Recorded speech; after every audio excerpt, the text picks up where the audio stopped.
ድብርት ዝም ብሎ ማዘን አይደለም። የአእምሯችን እውነታ ሲዛባ ሁለንተናችንን የሚለውጥ እይታችንን የሚያጨልም ከባድ ማነቆ ነው። ከማልቀስም ያልፋል። ጥልቅ የሆነ የመንፈስ ድካም ነው። በውስጣችን እንዲህ ያለ ይሞግታል። ለመሆኑ እኔ ለምንድን ነው የምኖረው? የዚህ ሁሉ ልፋት ትርጉሙስ ምንድን ነው? የህይወት ትርጉሙስ ምንድን ነው? በጣም በከፋው የጨለማው ጥግ ደግሞ አንድ አስፈሪ ሐሳብ ይመጣል። ይህን ሁሉ ነገር እዚሁ ላይ ባበቃውስ? ይህ ከሁሉ ነገር የማምለጥ ከባድ ስሜት ነው። በባህላችን ይህንን ስሜት የምንገልጽበት አንድ አባባል አለን። አገር ጥለህ ወይም አገር ጥለሽ ጥፊ ጥፊ ይለኛል፣ ጥፋ ጥፋ ይለኛል እንላለን። ምንም አይነት ስሜት አይኖራችሁም። ሰውነታችሁ እጅግ በጣም ይከብዳችኋል። በአካል እዚያው አላችሁ፣ በአእምሮ ግን በባዶነት ውስጥ ታስራችኋል። ነገር ግን ይህን እንድትሰሙኝ እፈልጋለሁ። እነዚህ ሐሳቦች፣ ያ ከባድ ጨለማ የእናንተ ትክክለኛ ማንነት አይደለም። ያ የህመም ድምፅ ነው። ድብርቱ እየዋሻችሁ ነው። ከዚህ ደግሞ መውጫ መንገድ አለው።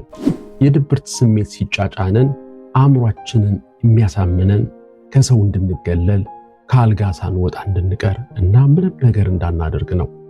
ነገር ግን ክሊኒካዊ ጥናቶች እንደሚያረጋግጡት ተነሳሽነቱ እስኪመጣልኝ ብሎ መጠበቅ በዚያው የድብርት አዙሪት ውስጥ ተቀርቅረን እንድንቀር ያደርገናል።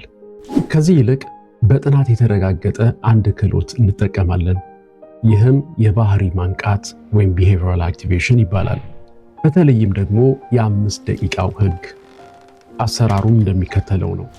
የድብርት ስሜቱ እጅግ ከገበዳችሁ ቤቱን ሙሉ በሙሉ ለማጽዳት ወይም ወደ ስፖርት ማዘውተሪያው ለመሄድ አታቅዱ። ከዚያ ይልቅ ውሳኔያችሁ ለ5 ደቂቃ ተግባር ብቻ ይሁን።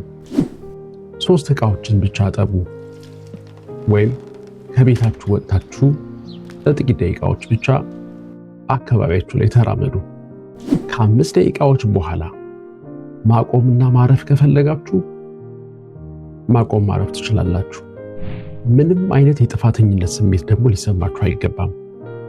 ነገር ግን በአብዛኛው ጊዜ ይህን የመጀመሪያው እርምጃ መውሰድ ወደ ሌላ ተግባር የሚያሸጋግር አዲስ ጉልበት ይፈጥራል። አእምሯችን በአሁኑ ሰዓት ያጣው ጉልበት ነው። ድርጊት ከተነሳሽነት ይቀድማል እንጂ ተነሳሽነት ድርጊትን አይቀድምም። ታዲያ የዛሬው የእናንተ የ5 ደቂቃ ተግባር ምን ይሆን?